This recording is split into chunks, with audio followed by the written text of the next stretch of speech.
Hello, this is Bob Hutchins, and welcome to another episode of Agency Exposed. As always, sitting around the silver table with me are my partners in crime, Mr. Brad Ayers. Right on. And Mr. Ken Ott. Hey there. And we've got a really special guest today, guys. It's our first guest of the program. And sitting next to me is Hannah Paramore Breen. Hannah started Paramore Digital in 2002 before most of the digital tools we use today were even an idea. She ran the company for 15 years and exiting after a successful acquisition in 2016. Through the years, Hannah navigated the world of business ownership, the highs and lows that inspire you to achieve and make you want to quit. Fast Company, Business Insider, The Wall Street Journal, Bloomberg Businessweek, Success Magazine, Inc., and the New York Times have all profiled Hannah's candid, no-nonsense style and approach to leadership and the daily struggles that come with owning a high-growth digital agency. She's now excited to share the things she's learned as a business owner in her books, her blog, and speaking engagements around the world. And she has a 12.3 handicap on the golf course. That's important to know. Hannah, welcome to Agency Exposed. Thank you. I'm glad to be here. We're excited for you to be here. And tell us the name of your new book that it's out. So the name is Business Ownership, The Joy, the Pain, the Truth, a survival guide. Wow. And people can access that anywhere where books are sold. That's right. Amazon. Amazon, and it's in several different formats. It'll be audio pretty soon. That's great. Are you going to do the I was just going to voice? ask that, man. I am. Oh, great. I am. Although I don't love the sound of my own voice, but do it. I'm told that it's. You said don't do it. No, I said you got to do it. I'm I only listen to audiobooks where the author reads it. Well, that's what everybody says to me, that, you get the writer's inflection and what I really meant, the words I've, meant to emphasize, and which you might not read right, Well, it's not how you say it. It's not what you say. It's how you say it. So For sure. you're the only one's going to say it the way it's to make it real. Yeah, so I'm excited about that. And also, somebody gave me a good idea about how to include people who were part of each of those time periods, those experiences that I talk about in the book, as interviews between each chapter. So I'm planning to do that. So we're going to hear whether they really thought I was such a great leader or not, or and maybe how tough some of those things really were to deal with from their side. So I think that will be interesting. That's really cool. Trying to put that together. That makes it a little bit more complicated to get the podcast done because, the audiobook done because just including more people. But So you and I have a history together. it was very brief. Was very brief. 20 years ago, we went to work for a digital agency. Right. In the early days, right before the .bomb hit, That's which it right. did hit this company we worked for. And then you went on in 2002 to start your agency. I went on to start mine. The one thing I remember about you, and the one thing that we're so appreciative and why you're on the show, is that you've always been a straight shooter. You've always been honest and straightforward about how things really are. So I think we want to dive into that today. We've skimmed over your book. I've read it. These guys have read parts of it. Brad, I laughed. I cried. Did you cry? I laughed, cried, and more, and other things. But listen, there's parts of it that every time I read it, I cry. And I wrote it. And I know what's going to happen. I cry every morning, every day. That's sad. That makes me Not sad. really. what was the motivation for writing the For book? writing it. Well, in some ways, I think that it was to sort of put a period on my time with the agency. And in other ways, I feel like that, like Adam Bryant said, he wrote the foreword to my book. His first line I love. It says, "There's too much happy talk in business."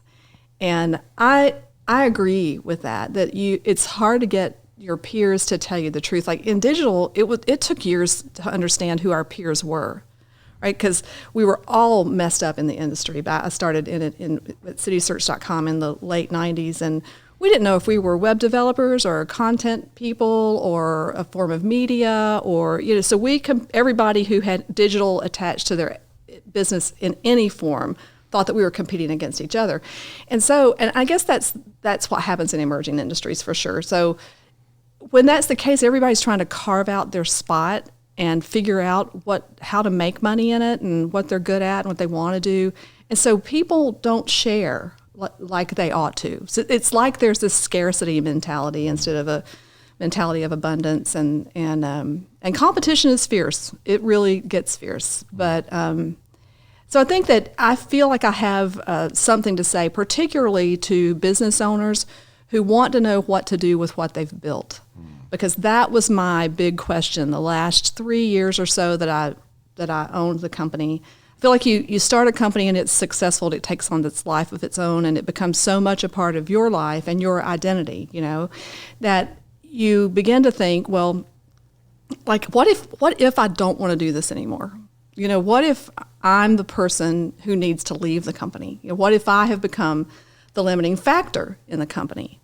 And so what do you do? Because you can't imagine not having a business, but you're dying to not have this business, Tell the audience who might not know what when you sold the business, a little bit about where your business was, the size of your business. Sure. And we were about 30 employees and $5 to $6 million in revenue, and we had been there for quite a long time. And that doesn't, in the world of big business, that's just such small revenue. But when you have to find $5 to $6 million every year, like we don't have.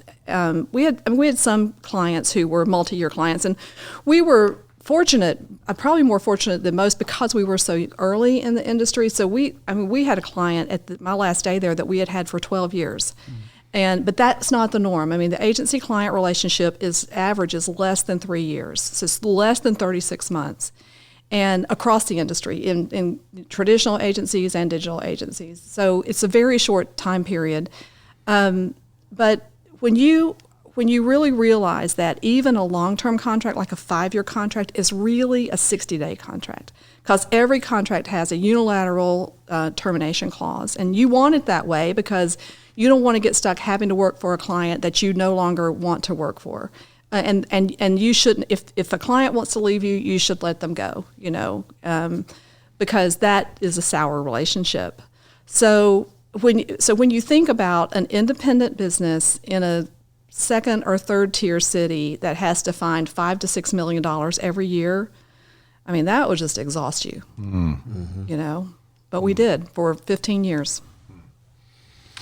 One of the things in the book that I shared with the guys the last couple of days, and they both resonated with, you said business ownership is a process of shedding. Continual shedding, yeah. Talk about that. Yeah, so there's a positive and a negative to that statement, just like almost everything else in life. So when you are starting a business, you do everything yourself. You're the expert on almost everything. At least I was. And of course, when I started, there wasn't, email service providers weren't even available, like past legacy systems. They were just coming out. Emma was just coming out, and all those other ones. And also paid search was brand new on Google.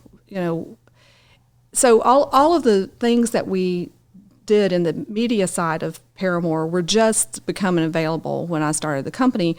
So I dove in and learned those things. And I didn't have any employees, but I could pitch with the best of them. And for years and years and years, every time I sold something, we had actually never done it before.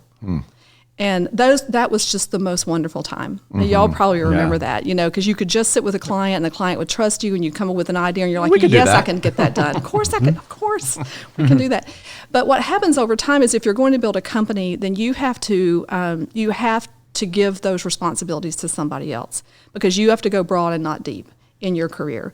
And so that's the positive aspect of shedding, is you are shedding the things that you should not do as an owner of the business. You should keep only the things that only you can do and shed everything else to somebody else. And that's what leads to structure in a company. It leads to layers, in a company. So you have the team and you have VPs or directors and then you. And so you are shedding that responsibility and training those things to other people.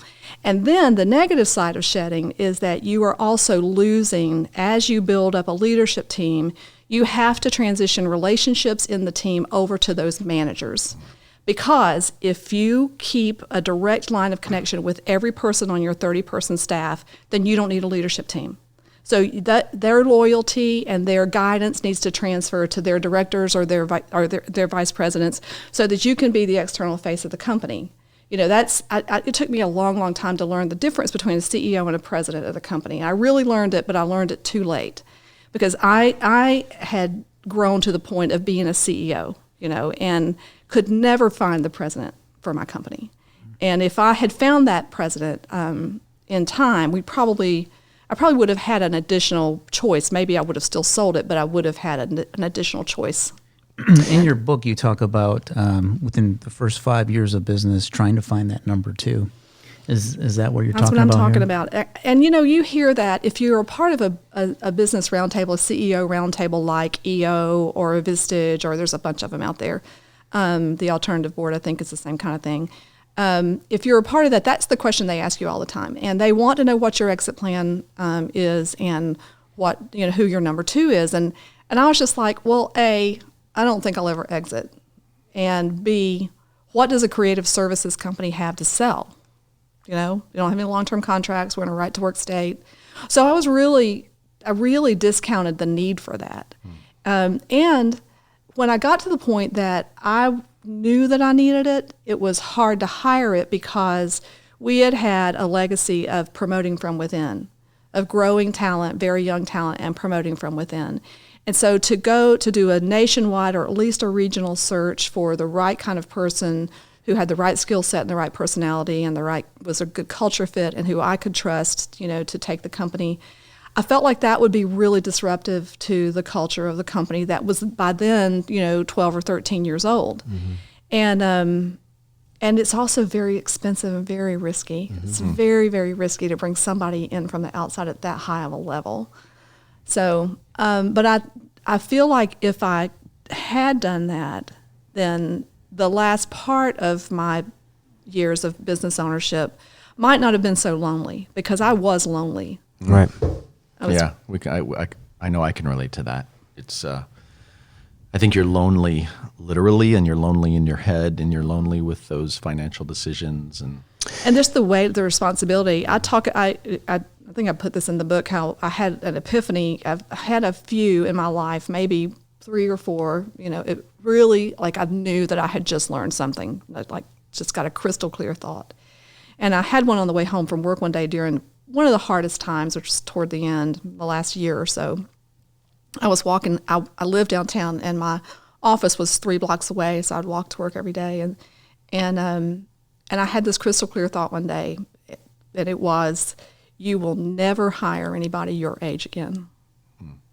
And it hit me so hard that I stopped walking. I just stood there. I was outside the library on Church Street, and I just stood there for a minute. And I thought, that does not feel good. That is just really a sad thought. And I realized then that I really craved the fellowship of peers, and that it had been a long time since I'd had any peers, because I was by far not the smartest person in the company, but I was the only owner of the company. Where did you go to outside of your company, or could you go anywhere to find those peers? It's tough. I was in EO for a long time, 7 or 8 years, and that was during the middle part of the business. I had probably been in business maybe 4 years or so by the time I got in EO, and then I was in it 7 or 8 years, and I was out of it for 3 years or so by the time I sold. And that was good for me in a lot of ways. But what I primarily learned from EO was how to run a meeting. Right. Man, I learned how to run a tight meeting. It changed everything about our leadership meetings. It really made me impatient with meetings that are not well run. And so I learned a lot. And then I was with the same small group for the whole 7 or 8 years, and we eventually ran out of things to talk about. So the good thing about EO is that it's non-competitive. You can be honest and all that stuff. The bad thing about it is that it's non-competitive. Right. You don't have, while you do learn from other people, the learning is slower. It's not exact, and so I did. But that was a good place for me. I then joined a Vistage roundtable group, and I did not have the same great experience there, but I did find my buyer there. So yeah, so that, purpose served there. Let's back up a little bit. I know you guys probably have some questions, but you hit on something that I think is interesting. Being early in the digital agency space and seeing this whole world transform and being a part of it, what was it like engaging and interacting with generational differences? So at first it was not a problem. So I was 42 when I started my company, and I was hiring people who were 22. They were right out of college. Almost all of them were right out of college. And that was not a problem. and I related to them, and I loved them, and we did so many fun things together. But I was 57 when I sold my business, and I was still hiring people who were 22. And that was there was just a huge disconnect by that point. You know, I cared about them as people, but I couldn't take the time to get to know them. At that many years in business, and the amount of turnover that I saw in the last maybe 6 years of the company, which drove me to distraction, it's hard on relationships. And especially on the owner, when you feel alone, you know, you begin to not trust your staff, because you know that at that age, you are a pit stop on their way to somewhere else. And turnover is very hard on project work. I'd love to talk about that a little bit. And I feel like, let me know if you'd agree, in the agency world, I would say it would seem like more than any other industry, or a lot more, maybe in service industries in general. But I often find that, you know, as you look through different industries of business, a lot of times people get into business. You take anyone big and cliche like Apple or whoever like that. They get into business because they have a reason that they're in. They have a passion, a driving force, or something like that. It seems more often than not in the agency world, or even maybe other service businesses as well, but you might end up in business without wanting to be in business, if that makes sense, right? Yeah. Right. Which is almost the thing, and so you don't have the thing that pulls you through. Right? I talk about that a little bit. Exactly. So yeah, as opposed to like the healthcare industry or the legal field or a teacher or something like that, who were, you know, or nonprofits where you have a calling toward a specific thing. I mean, people get into marketing and into creative agencies or creative jobs sometimes because that's just like, seems like fun. Right. You know, seems like a good place to start, and that's what they do, is they start. And it is, I do think that in the agency world, you have a whole lot more turnover. And the thing is that I wish I'd known this. Clients expect it. Like, I felt so bad about it for so long. We did everything we could to keep people, and although I would never, ever counteroffer on principle. And so I do think that it's harder. I think that there's also a lot of misconceptions on their side, or just bad expectations, just wrong expectations on the employee side, that it will always be fun, that I'll always get to work for the kinds of clients that help the world, and you just don't, you know, and that everybody's voice is equal. And I would love to be able to say in spirit that everybody's voice is equal, but it is not. And, you know, that they expect to continue their college years inside the business that you're bankrolling. And it is a lot of fun. But there comes a point when there comes a point in your life, and there will come a point in their life too, that it's just work, man. I mean, it's just time to run a business. Let's make smarter business decisions. And, you know, we made a lot of smart ones, but... Can I ask, what was it for you in your story? Why did you choose to start a digital agency back then? You know what? I was Soul Search done that for a while. I was a classical piano major in college. Okay. So my dad was a preacher, and my mother was a housewife. And I thought that I was going to grow up and marry a preacher. And I got married 4 times, but I never married a preacher. So, you know, I didn't have any kind of career aspirations. I mean, I'm 60 years old. You know, I was just on the borderline of when women took college seriously. I mean, really, you know, in the 70s. And there were some things that happened in my family that sent me off on a different path. But so I worked really like soul-sucking jobs for a long time in my career. I had children really early. I had a habit. I got divorced at 29 and 39 and 49. And that's the book I should write. It should be titled Divorce on the Nines, or, you know, something like that. And that's really the book I should write. So, you know, I've never had a business class or a marketing course ever in my life. So I worked these terrible jobs for the longest time, and I thank God, got laid off from a job during a big corporate restructuring in like late 1996. And one headhunter called me like 6 weeks later. So I think I have a perfect match. I think I sent out 5 resumes, and that is it. And that's how I got my job at City Search. And City Search was, venturebacked.com. It was an online city guide. It was brand new, and I do not know why, but I understood that company from the first day. I had a 14.4 modem at home. I'd surfed the web one time. And that was while I was cooking dinner, because you would start it and then you'd go make some potatoes, Right, yeah. and then you'd come back. Not like it is now. No. I feel like that's my internet speed right now. So I loved that job, and that job changed my life. And it was so early in the industry that you were just learning just on warp speed every single day. I remember when my boss, I was the marketing director, and Nashville was the 5th market. It was a beta test market. It was 5th market that was put online by City Search. And when the general manager gave me this one sheet one day on banner advertising, and I was reading it going, wow, you can click on it. Right. It was such and he was like, Hannah, you must learn this and understand it. And it was banners, I was like, it's like a billboard Unfortunately, on the highway. some people are still running those. It was so funny. So anyway, I was there for 3 years, and so I got to learn the industry from just the ground up. And then I kept trying to stay in the industry through the bust, and I was a single mother. My kids were teenagers, and I could not stay with City Search any longer because I had to move if I was going to stay with them, and couldn't do it. So that's when I took those crazy jobs. That's where I met you, Bob. And the thing is that it was easy for me to get a job because I had a reputation of having been in the digital industry, and my City Search job was high profile, and so it was not hard to get a job, but it was very hard to keep them, because they just kept going out of business. Right. So I just really loved the industry, and I couldn't imagine going back to a stiff shirt, just boring job. I just couldn't imagine it. But I didn't know what an agency was because I had never worked for an agency, and I had never hired an agency. As, even where we were, the company where you and I met, Bob, it wasn't a true agency. It was really a web development company, Right. Right.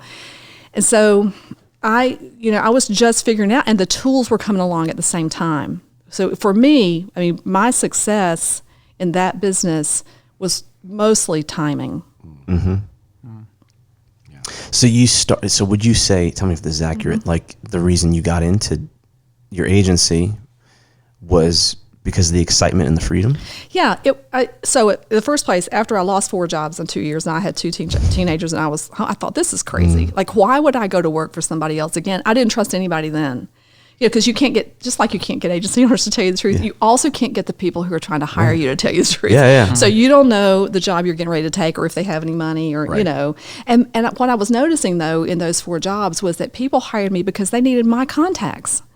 By that time, I had been around for a while, and so what they needed was the people that I knew, and the core values of my company that I eventually wrote like 3 years in, they reflected so much my frustration from the industry. So one of those things was 100% delivery. We deliver every point of every proposal. So I refused to pitch something, even though I did pitch a lot of stuff that we had never done before.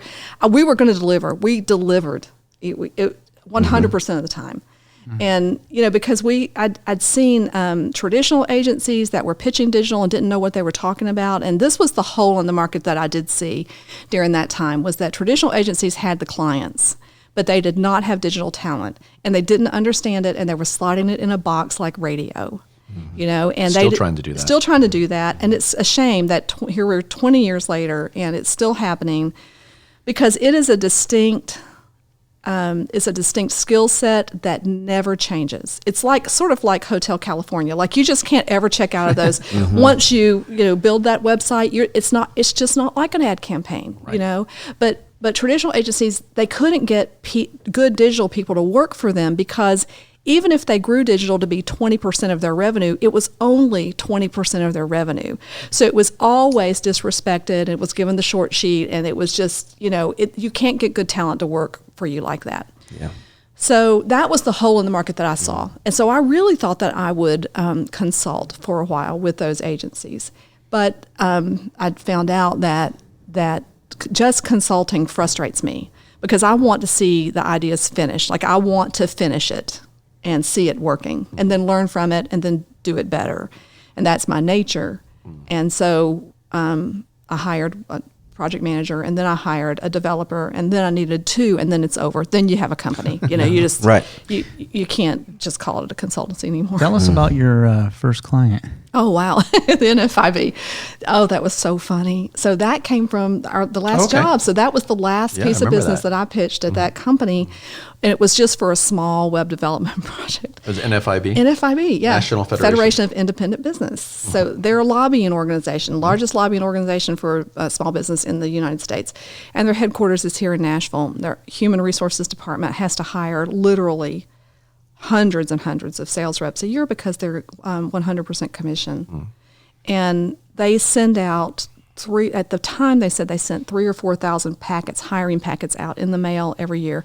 Those hiring packets included a VHS tape. It was a day in the life of an NFIB sales rep. And a whole bunch of 8.5 by 11 pieces of paper in a folder. And it cost them $12 in postage and to FedEx those every time. And they did it 3,000 or 4,000 times a year. And so we had the first project was to build them a little website. They had the developers. They just didn't have anybody to help the HR people decide what to do on their website. So we did that first. And then I set out producing this CD that would have that video on it. And you put all the forms on there and have links to the website. And you could just mail this out. And you just put a stamp on it. And it's got your brand. And it would be great. And so we produced those. And I got those all shipped to my house.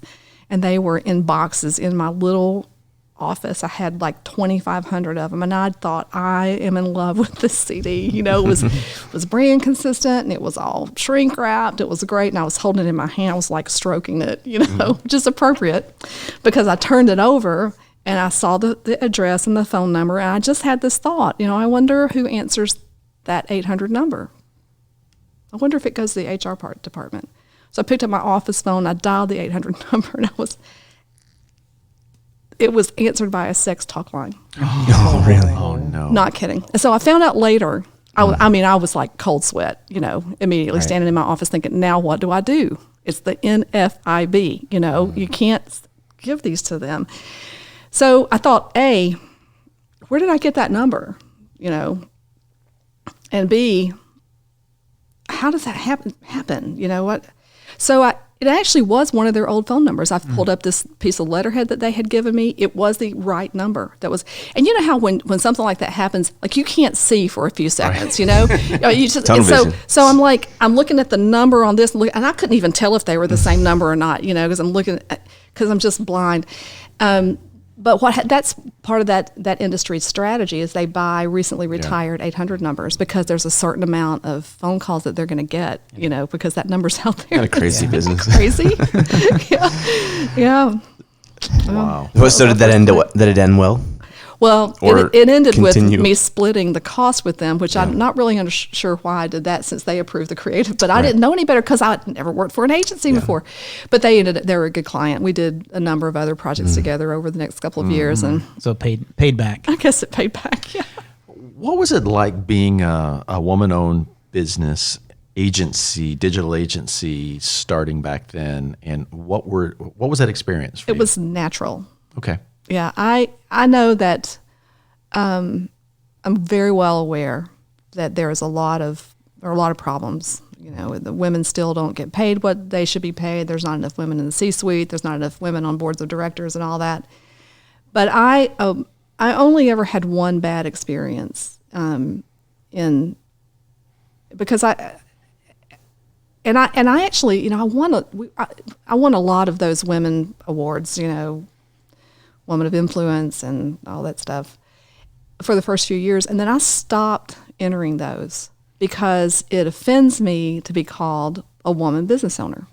I don't want anything in front of business owner. Yeah, that's anything else just lowers the bar. So, if you're a black female business owner, you're not a business owner anymore. You're not even a female business owner. You're a black female business owner, Or if you're disabled, you're a disabled black female business. It's just like so it's just not going to be because that's we're going to be little more lenient on you. I didn't want that. I wanted to just compete. Right. You know, You want to be judged by the I just wanna- same thing. Yeah, I'm just a business owner.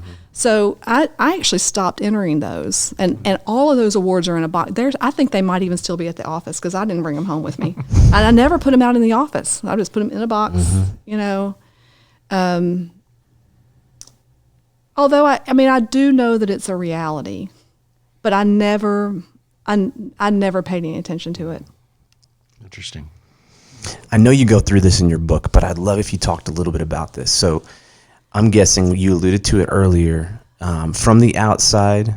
And again, I would say this is true in real life and this is true in business, right? We all compare ourselves to other people. We see other people do. But in the agency world, you could make the case that it's even worse. So from the outside, you start a business, you grow it to $5-6 million, which is awesome, and you sell it. That looks awesome and exciting. And I guess a lot of people would idealize that, and that is awesome. But talk about, I think you mentioned it in your book a few times, like what were some of the ups and downs in that? What's the behind the scenes of that journey? Of the process of actually selling it? Whatever comes to mind, but was it as fulfilling as it sounds? Ooh, it's and if hard. so, awesome, great. Yeah. But I find it not always, it never always is, right? Yeah, it's really I don't know why we have such a hard time finding a point that we can celebrate, right? So that sounds kind of funny coming from me if you ever worked with me, because I love to throw a party. I just throw my own birthday party because this is one of my mantras, is like, you throw your own party. I mean, you know, because nobody can throw a party for you as good as you can throw one for yourself. So when I turned 50, I started throwing my own birthday party, and I'd have a rock band. I had Mike Ferris and the Roseland Rhythm Review, and we would get the station in, and I'd literally invited everybody. It was open bar, because why would you pay for drinks at my birthday party? I'm buying your drinks. And we'd have 250 people. I mean, it was crazy. And our clients would come from all over the country. But it is hard to find a place, because you know the flywheel of any business, in particular, you know, our industry that's so project focused. It's hard to find a place to celebrate, you know, and it felt the same in selling the business. I sold it fast. I wasn't marketing it. I did have it in the back of my mind. Boy, I would like to dump this agents. I'd love to sell this business, you know, but I didn't think that it was possible. And so when I had the chance to do it. And why, if you don't mind me interrupting, why is that? Why did I think I couldn't sell it, or why did I want to sell it? Why didn't you? Why did you? Why think wasn't you it couldn't? valuable? Yeah. Why didn't you think it was possible? Well, because of the fact that it's a project-oriented, you know, industry, and there aren't any long-term contracts, and you know, you can't make people stay. I mean, the turnover is what it is. Right. You know? So what's the value? So what's the value? It's not like you have a warehouse full of websites that you've built. You know, it's all You're custom. not building assets the same way any It's other all business custom is. work. Service, yeah. Yeah. You guys ever have any IP or patents or anything on any of the processes? No. You did?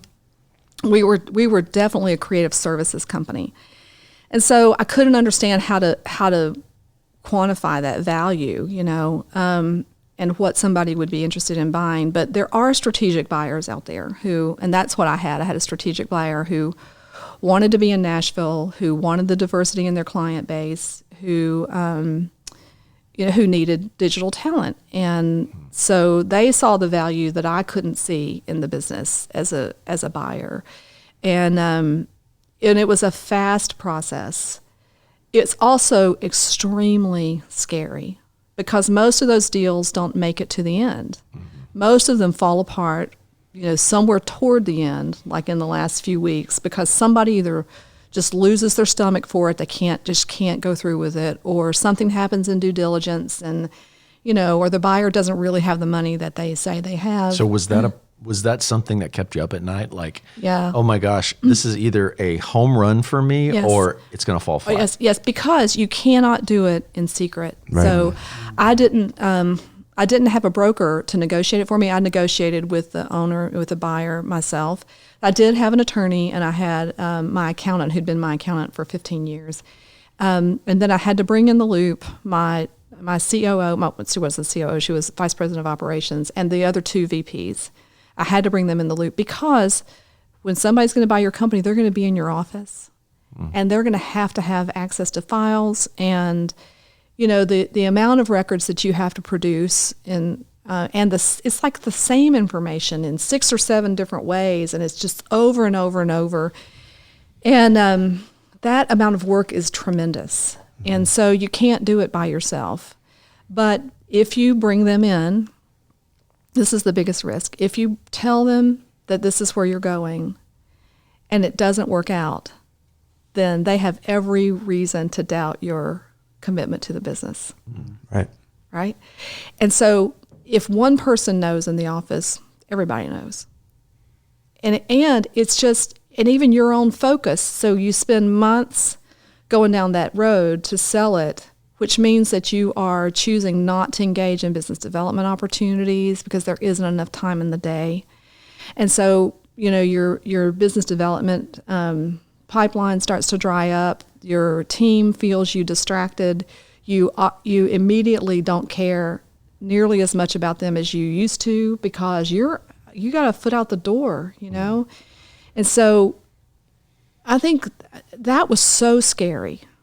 I almost walked away from it the night before just because by that time you are emotionally wrung out. And by that time, everything makes you angry. It's not fun anymore. And in fact, you think, if I'll just stay and I'll make the same amount of money in the next 4 or 5 years. Right. It's not true. It's, if you have the opportunity to sell your business and to make good money, a good multiple on your business, and you have a vision for something else, then it's a serious consideration at the very least, because there are very few times in your life that you have the opportunity to do a deal of that size. And in the kind of industry that we're in, which changes so rapidly, your skill set can become antiquated so fast. The work that you do, the work that you did 3 years ago, does it even stack up to what you're doing today? No, it doesn't. Those portfolio pieces, when they're portfolio pieces, they just have a very short life. So you're putting a lot on the line, when you tell anybody else that you're thinking about selling the business. How long was that process? Oh, it was so fast. So I met them in December. We started to work together a little bit in the first quarter of that year. By the end of the first quarter, they told me that they wanted to accelerate the conversations about potentially acquiring us. We danced around it during the summer. I had a term sheet at the end of September and closed the end of November. Did you have to stay on for a certain yes, time period? So I had a 2-year workout, and but that really I was there some for 2 years. I was there full time for a year, and then I was there part time for the second year, which is one of my learnings. Negotiate a shorter workout. That's very hard. It's to say. universal, Yeah. by the way. Anyone listening to this, that's what everybody. How was the Suggest. sentiment towards your employees when this happened? Like, what were they happy for you? Were they? It was very hard. It was. At that age, they're more concerned about themselves. Rightfully so. Sure. What's in it for me? But being acquired by a larger company did give them more stability and better benefits and bigger clients to work on, which is where I felt like the agency needed to go. We needed bigger, more stabilizing clients. At 15 years in, it's hard to be on the project basis at the size projects that we were. And we had suffered a couple of big client losses in the previous 2 years, which was like getting kicked in the gut, and so there was an upside for them, and the buyer was generous. They were generous. So, but whether somebody wants to work for the new owners is the question. And anything that upsets the status quo with a young team, it could be a very small thing. When they're like, it's just not the same company anymore. It's just not, So the day that I told them, man, I had an army of support around me because it was so hard to look at these people and tell them. I cried. I tried so hard not to. I'm not a crier by nature, but boy, that was hard. And it's like, I wrote this in the book. The way I felt has got to be the way a teenage girl feels the very second before she says, "Mom, I'm pregnant." It's just that terrifying because you don't know what's going to happen next. You don't know if people will bail. You don't know if the buyer will be true to their word. You don't know if the clients will bail. And so it's like something is going to hit you. Something's going to happen and you don't know what it is. And the thing that you can't predict too is how you will feel once that's over, So there's grief and there is regret and there's excitement. And there's, okay, what am I going to do now? What do y'all want me to do? Yeah. And so now all of a sudden you're waiting for somebody else to tell you what to do, which is unnatural in every way. It's just completely wrong, and that's probably the weirdest part of it was the after part. So was it like you were driving the ship and then now you're taking orders? Yeah. It must have been strange. It's very strange because you haven't been an employee I hadn't been an employee for I don't know. It'd been 15 years and before that, was barely an employee of anybody for those 2 years. Right. And that's weird. And then when your workout is finished, there's another weird thing that happens. You quit getting a paycheck. Like that 2 times Funny how a that month. happens, right? It happens. So I'm like, oh, where'd that go? I forgot about that I thought part. business owners didn't take paychecks anyway. Oh, no, I took a paycheck. Oh, man. So that's the first rule of business ownership is pay yourself. Yeah. Yeah, you've got to. So, yeah, that whole thing is like otherworldly, and it takes a long time to come down from that. So the night before, I was walking home and it was late, not super late, maybe like 8 o'clock or so. And the guy who actually introduced me to the buyers called me and he's like, "So how you doing?" So he wasn't absolutely aware that the next day was closing day, but he knew it was around there. And by that time I was blubbering. I was like, blah, blah, blah, I don't know. Okay, if I can do it, I might not, and he said, "Listen, just sign the papers and take the month of December off." This is because we closed on November 30th. Take the month of December off. Nobody works in December. And then come back in January and just be ready to listen. It's going to take you 6 months to realize that you sold your business. And I was like, I never believe anything anybody says to me in the beginning, He was exactly right. It was about 6 months later, somebody on the staff, handed in their resignation. And they were a fairly important member of the staff. And that used to just be really painful for me. It was painful. And I thought, when I finally heard about it, it was probably like 2 days later, and I was like, he quit. No skin off your back. No, and then my husband was like, "She has crossed over." Yeah. Wow. So, man, I can go on this all day, but so real quick, for anyone that's maybe earlier in that stage, and also for a lot of people who may aspire to get beyond where you are right now, looking back, are there any things you would do differently? Oh, yeah, about 100. Right. 1,000. So what are the top 3? Well, I think I would work longer on understanding that, start to work earlier on understanding that I was building an asset that was supposed to enable my life. Totally. Okay, so you become a slave to your business. And I was happy being a slave to my business. I mean, I really was. My business was my happy place, so I am not complaining about that at all. One of my observations, this is like a whole other podcast, but one of my observations in life is that everything is, but good and bad exist all the time at the same time. Yes. And so nothing is all good and nothing is all bad in your life. But I have a definite swing. So it's like when my personal life sucks, my business life is great, and vice versa. So there's this whole lifelines exercise. This is my next book, I think. There's this whole lifelines exercise I learned in EO that is, if you really do it right, you can draw some incredible learnings from it. So I think I did not understand my business as an asset that should enable my life, and so I didn't have high enough expectations for that. So I gave everything to the business, So I think that if I know for sure that if you are 35 years old and you own a business, when you are 45 years old, you're going to feel differently about that business than you do now.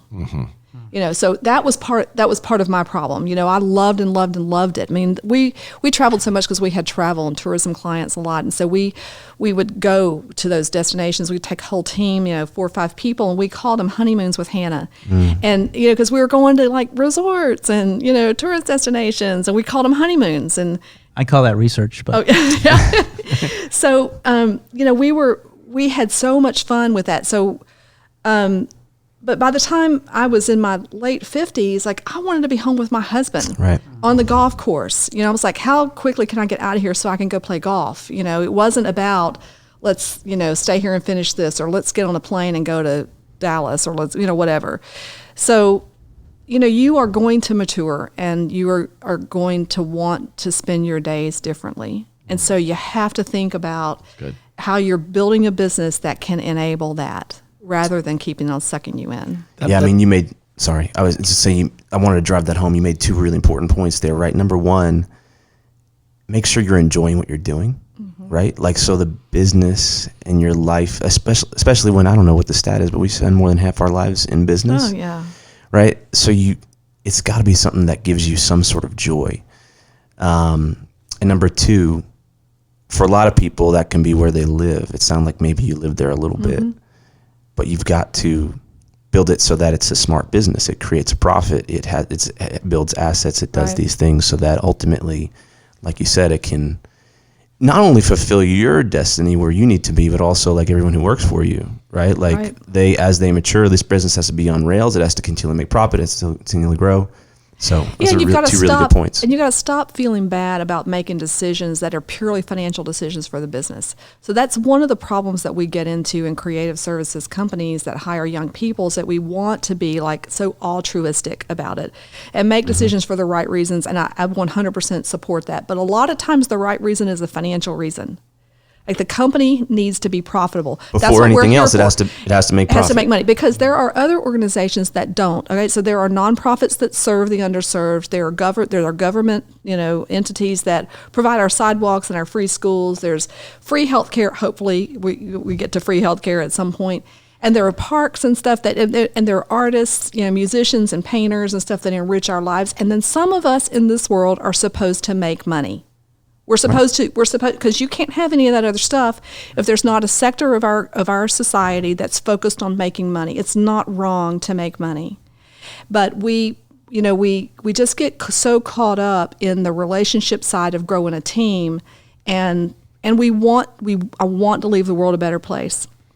Definitely, I want to grow people. It's the most fun part of owning a business, is seeing those people grow, but the other most fun part is seeing your bank account grow, and there is nothing wrong with it, and they shouldn't be mutually exclusive. Not only is there nothing wrong with it, but it's completely necessary to survival for you and everybody else. I think that's important. If you could, kind of going along this train of thought, if you could get in a time machine, and what one thing, and I know there's many things, but what one thing would 60-year-old Hannah tell 42-year-old Hannah? Oh, wow. Get a hobby. Number one thing, get a hobby. David Baker was one of the consultants that worked with me for a couple of years during my first kind of trough in the business. And he said that a hobby, that every agency owner should have a hobby that is, that takes a lot of time, that's expensive, and that preferably is dangerous.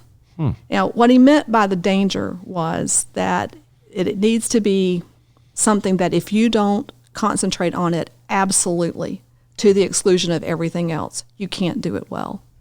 So hitting a golf ball is not dangerous unless you're not any good and I'm standing beside you. It is if you're next to me. If you're next to me, it's dangerous. But this was the epiphany that I had at my first golf lesson.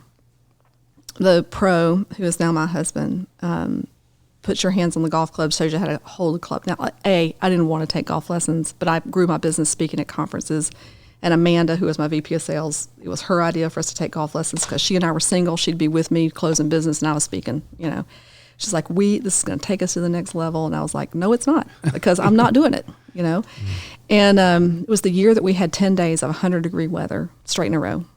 So 2011, I think.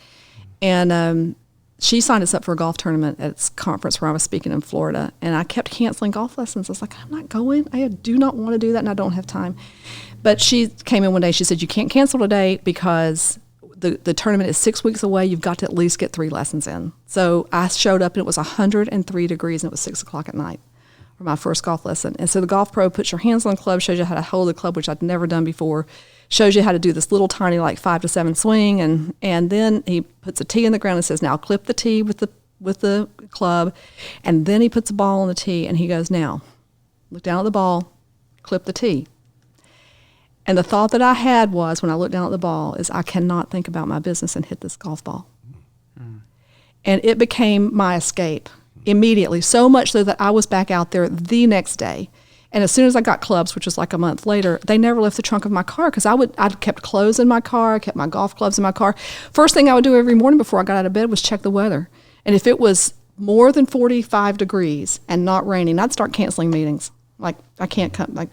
So, I got a passion, and it was something that made me impatient with overwork. And that's another thing that David said. He said, you need to love this hobby so much that it makes you impatient to get out of the office, because that creates the balance in your life, because your business is going to take from you anyway. You're going to spend a lot of time there. It's going to get the best of your thought process. It's going to get the best part of your time.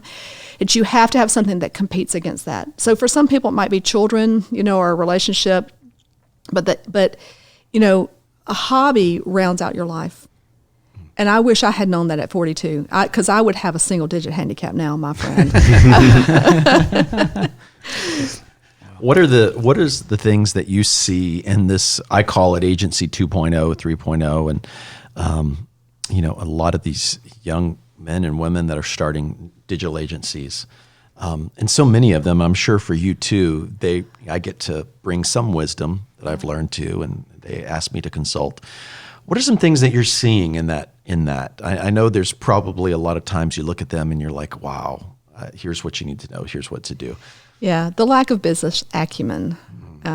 So there's no way in life that a 20-something-year-old, unless you're that guy who started Facebook, there's no way in life that person is ready to run a business. They might be ready to run a small consultancy, but they're not going to run a business that's going to grow to millions of dollars in revenue, because they don't like the structure. They don't understand that there's so much going on at the client level that you will never know.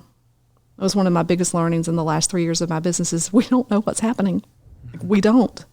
The client doesn't tell you the truth. Your employees don't tell you the truth. You will never know what's really happening, what's driving people's decisions.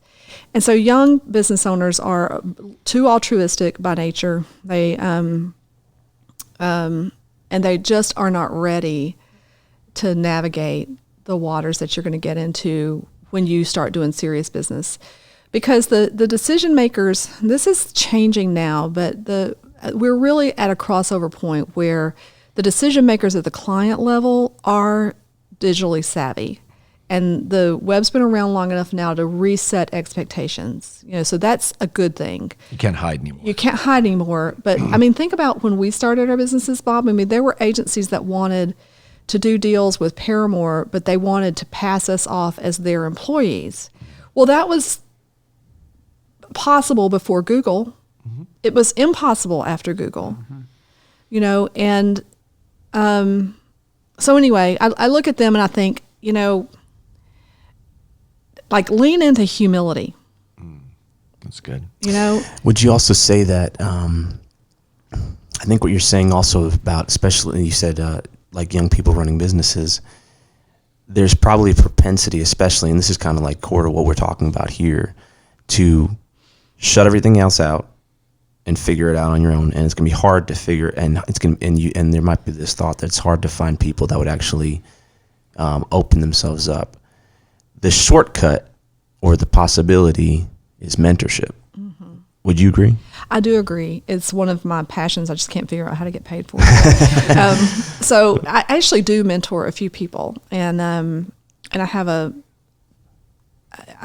love for that because I forgot who wrote that poem. I walked down the street, fell into a hole. You remember that poem? Yes. Man, that's so good. I wish I had prepared that for today, because that would have been awesome to read at this point. And cut it in. Yeah, you should. I mean, because the point of that whole poem is, you eventually learn to walk down another street instead of falling in the same hole. Right. And that's what mentorship can do for you, like talking to somebody, learning somebody that has walked down the street that you're getting ready to walk down. I mean, most of us are too proud, including myself, to listen to somebody before we fall in that hole. Or to ask somebody. Yeah. I mean, that's the hard part too. It's interesting. I heard from someone, or maybe, but there's two ways to gain wisdom. It's by someone else's experiences or your own experiences, right? And so most people, maybe not. This is not most people, but the normal way is to make your own mistakes and continue to make your own mistakes and figure it out on your own, and fail, which is all great. But the smarter way is to find other people that have done it. Yeah. And to learn from them. I wish that we could, and I'd love for this to be my legacy. I don't know if I can create it, but I'd love for my legacy to have been to changing the relationships between business owners, so that we have a much more collaborative culture, so that we're teaching leadership. Like if I could start a business right now, it would be some kind of leadership development, cooperative, some kind of place where people would come and we would talk about leadership lessons. And again, none of these things would make the money that I would want to make. That's our dream. And I think what you're hitting at is you've got to get beyond the business principles, and you've got to be willing to go and be vulnerable into the personal, the psychological, the emotional, because those are the emotional intelligence around business ownership. That's the majority of it. The business stuff can be learned, but it's, how do you handle, the anxiety and the stress and the thinking of, like, what is this client thinking? Are we going to lose 20% of our revenue tomorrow? Just dealing with those things. Don't you think those are the things that I do? And it's almost like a support group. Yeah, and I think that I could be such a better business owner if I did it again, because now in retrospect, I look back and I see the things that I thought were super threatening that really weren't. Yes. And I also see the things that I should have paid more attention to. And I can actually physically in my mind, I can see myself putting on those blinders back then, 6 years ago, 8 years ago, and not seeing the signs of something that was getting ready to happen that was going to change my life.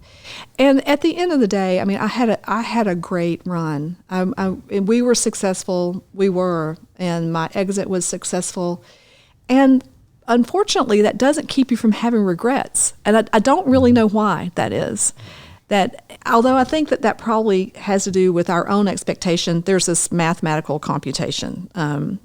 Unmet expectations equals anger. You can probably replace that also with guilt. Like, when I didn't meet my own expectations, I look back on it now and I'm like, oh man, I was wrong during that time. I just didn't know what to do. And if you're not an evil-spirited person, then most of the time when you're wrong, it's just because you don't know. It's not because you intended to do bad, It's because you don't know. It's like Brene Brown says that most everyone is doing the best they can Absolutely. at the given time. If you can really give people that much grace. Yeah. Right. Yeah.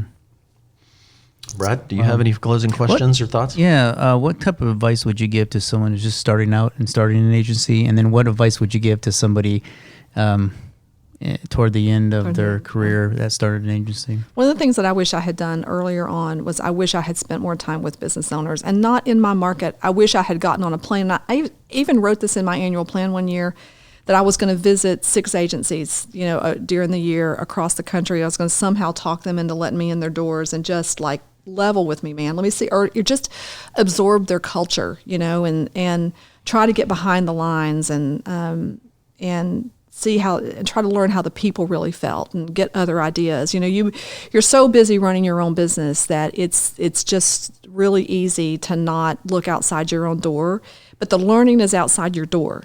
And I wish that I had spent more time learning the industry and learning how other people were approaching problems. So hopefully you can get to some of that in like EO, but again, it's non-competitive and I think you have to get more aggressive with it, like you were saying. Yeah, I think you do. And I wish that I had spent more time networking with people who owned businesses like mine. I didn't do it. And Don't you think that's a symptom of the lie of, well, we've got to keep our stuff proprietary and competitive, and I can't let secrets out. It is. And one of the beautiful things about digital is that you can't really do that very much. Traditional agencies used to hide behind the curtain, and I mean, so much of our culture did, because there were knowledge keepers in our culture, right? And the web took that away. You can go a number of different places and find. Do encyclopedias even exist anymore? I mean, we had the same set of encyclopedias my entire childhood. Now, what good was that going to do me? Right. So yeah, that sort of like breaking away, of like tearing away the veil. I wish that we did that more and more often. Now, at the end of my time, I think this is the thing that happened to me that was so good. Like, I really feel like God puts people in your life at the time that you need them to be there, and you need to be open and receptive to that. And for instance, I was put on the board of directors of a bank just the same year that I sold my business, and I think I described this in the book, where at the first board meeting that I attended, I was pretty quiet because it was my first board meeting. And at the end, but I was just close to signing the deal, close to signing the letter of intent. And so at the end of the board meeting, all the directors, they sat around and asked each other about their business. How's your business going, Bob? And most of them are in real estate development. So my deal was like a rounding error on deals that they had done, But they asked me, how's your business going? And I said, I've just signed a letter of intent to sell it. And we got 60 days to close. And they all just kind of went, well, that's nice. And that's it. We disbanded. Well, the next time we met, it was about 10 days before the close. And they said at the end of the meeting, well, how's your deal going? And I said, oh, man, I don't know, man. I don't blah, blah, blah. And I was babbling. I was like, I don't know if I can do it. I don't think I can. Those guys, I think they were all men. I think there was one other woman on that board, but they actually leaned across the table and they pounded their fist on the table and they said, of course you can. This is why you start a business. When else are you going to be able to make this much money? And one guy pounded on the table and he goes, finish it. Get it across the finish line. Do it. It was just like pushing me. And I was like, well, all right. I'll do it. I mean, those people, and before them, the president of that bank, when I was just whining, I mentioned him, his name is Bill Nye. I was whining to him about, because I just met him at a Chamber of Commerce thing. We became friends. And I was whining to him about the business. And I got employees aren't faithful, clients aren't faithful.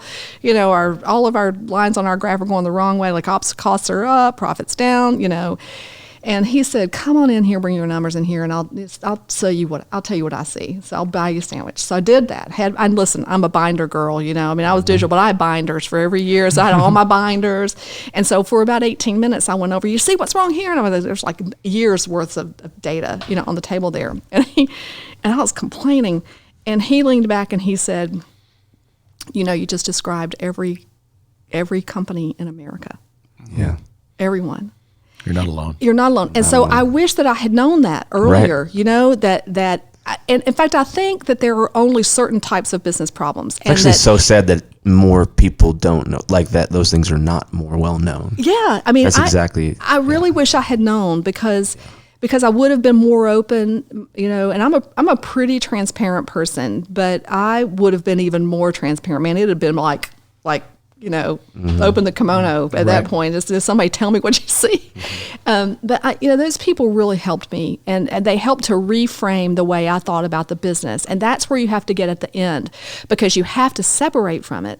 You have to, and you're afraid because you don't know how much of your life is going to disappear once you no longer own that business.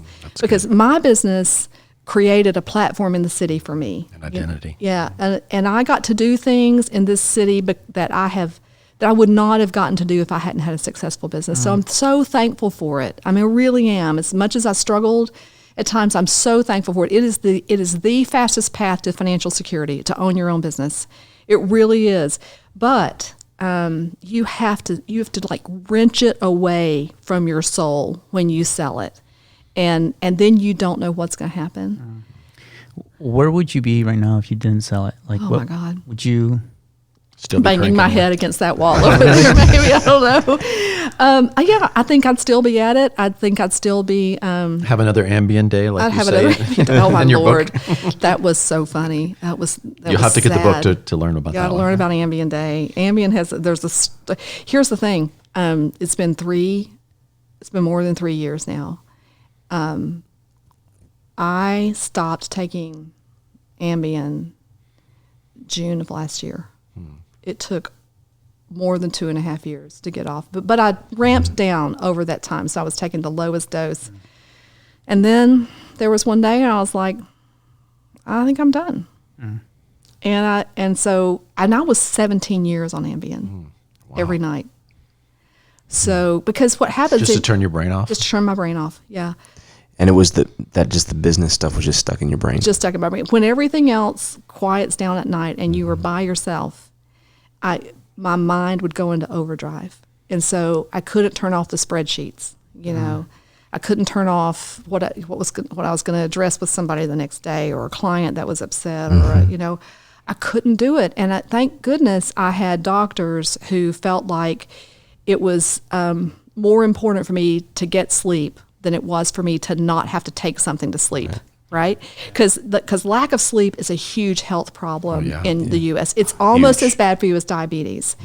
And don't take that to your doctor. But a doctor did tell me that, It's the root of a lot of illness. I had doctors who felt like they knew I ran a business. They knew that I was single most of the time. And that they said, you have got to have sleep so you can make good decisions. Yeah. It's the basis of our health.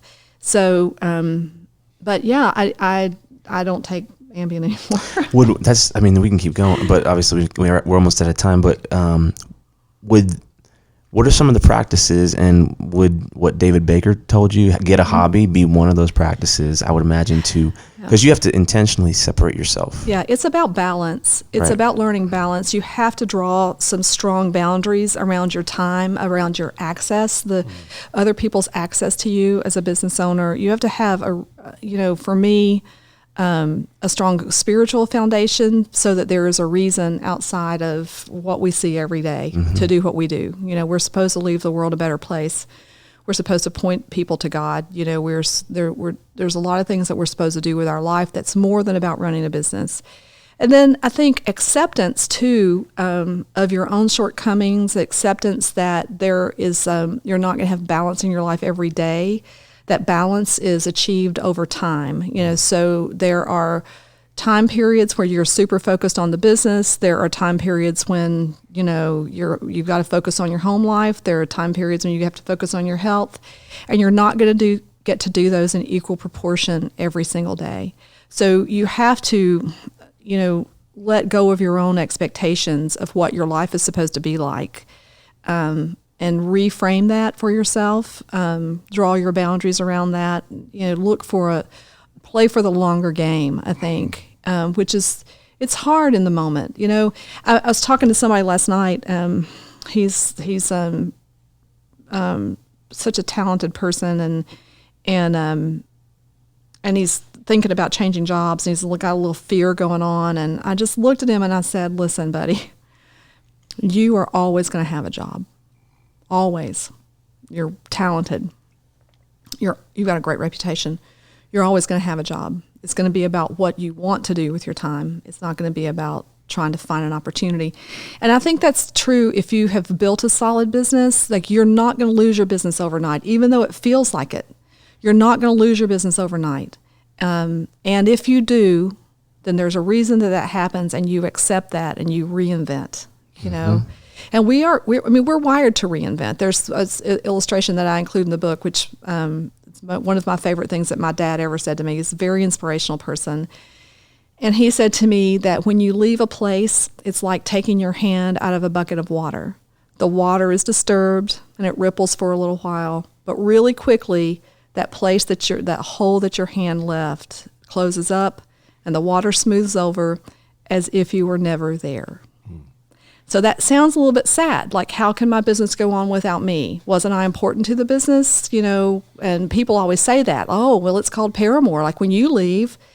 But the truth is that if your business falls apart after you sell it, you didn't build a very solid business. And that should be, you should strive for that. You should strive to create a business. And maybe this is what people should think about earlier than I did, which is create a business that you can still own, but you don't have to be there every day for it to run well.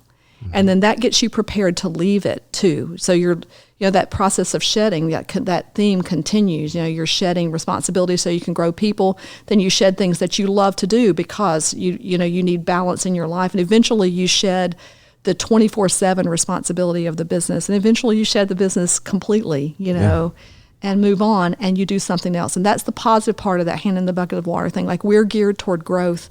We're geared to move forward. Our businesses should be geared to move forward. We should not live looking in the rearview mirror.